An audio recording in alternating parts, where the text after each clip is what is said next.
بسم اللہ الرحمن الرحیم، السلام علیکم ورحمۃ اللہ وبرکاتہ۔ ناظرین، کیسے ہیں آپ؟ خیریت سے ہیں؟ ٹھیک ہیں؟ آج ہم آپ کے ساتھ شیئر کریں گے سورہ مزمل شریف کے فضائل اور فوائد۔ سورہ مزمل قرآن کریم کی بہت اہم ترین صورت ہے۔ یہ 29ویں پارے میں ہے، اور اس کے مضامین، اس کے الفاظ، اس کے احکامات، یہ خاص اللہ تعالیٰ نے نبی کریم صلی اللہ علیہ وآلہ وسلم کو ایک تحفہ عنایت فرمایا ہے، جس میں یا ایھا المزمل کہہ کر مخاطب فرمایا، اے چادر اوڑھنے والے۔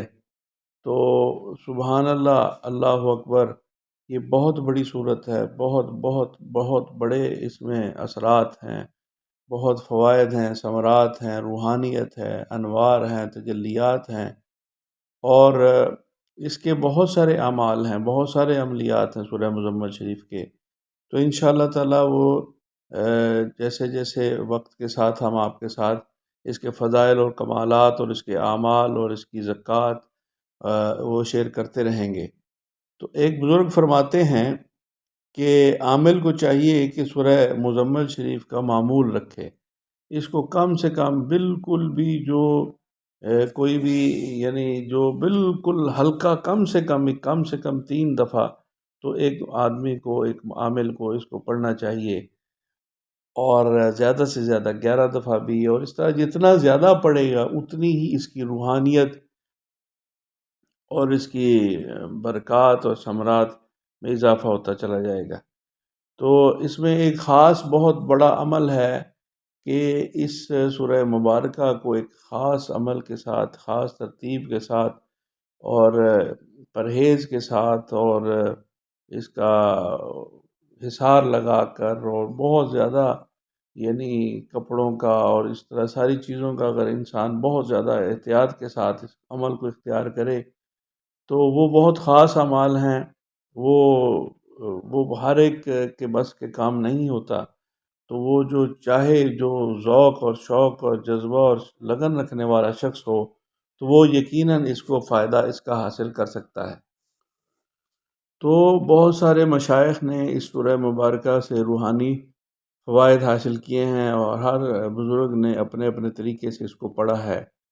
تو اس کے بہت سارے اعمال ہیں، تو ایک ہم آپ کے ساتھ اس کا شیئر کرتے ہیں آج۔ تو بعض مشائخ نے جیسے کہ فرمایا کہ اس کو ڈیلی، روزانہ روٹین کے ساتھ آپ 41 مرتبہ سورہ مزمل شریف کی مستقل اس کو معمول بنا لیں، اور اس کے لیے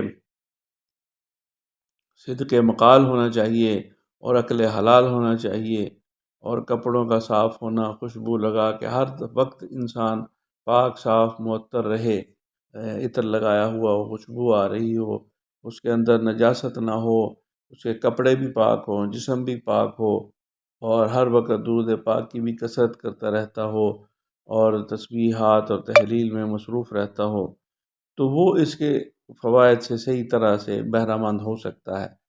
تو آج اس کا ایک عمل آپ کے ساتھ شیئر کرتے ہیں جو بعض مشائخ نے فرمایا ہے۔ اس کے بعد اس کے اور بہت سارے اعمال ہیں جو زکوٰۃ دینے کے، وہ بھی انشاءاللہ آپ کے ساتھ شیئر کرتے رہیں گے۔ تو 41 کی تعداد اس طرح پوری کر سکتا ہے عامل کہ اس کو صبح فجر کی نماز کے بعد 8 دفعہ پڑھ لے، پھر ظہر کی نماز کے بعد 8 دفعہ پڑھ لے، پھر عصر کی نماز کے بعد 8 دفعہ پڑھ لے، اور اسی طرح مغرب کی نماز کے بعد 8 دفعہ پڑھ لے۔ تو 8 کو 4 سے ضرب دیں تو یہ 32 بنتا ہے، اور عشاء کی نماز کے بعد 9 مرتبہ پڑھیں۔ اس سورہ مبارکہ کی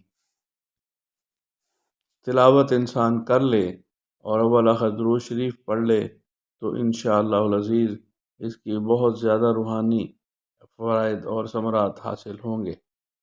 اور اس کے دوران جب یہ پڑھ رہا ہو تو درمیان میں کسی سے بات نہ کرے، بلکہ یعنی پوری توجہ کے ساتھ، انہماک کے ساتھ، اور لگن کے ساتھ، شوق کے ساتھ، جذبے کے ساتھ، محبت کے ساتھ، جتنا خشوع و خضوع ہوگا، جتنی توجہ ہوگی، جتنا ڈوب کر انسان پڑھے گا، اور جتنے خلوص کے ساتھ پڑھے گا، اتنا ہی زیادہ اس کو فائدہ حاصل ہوگا۔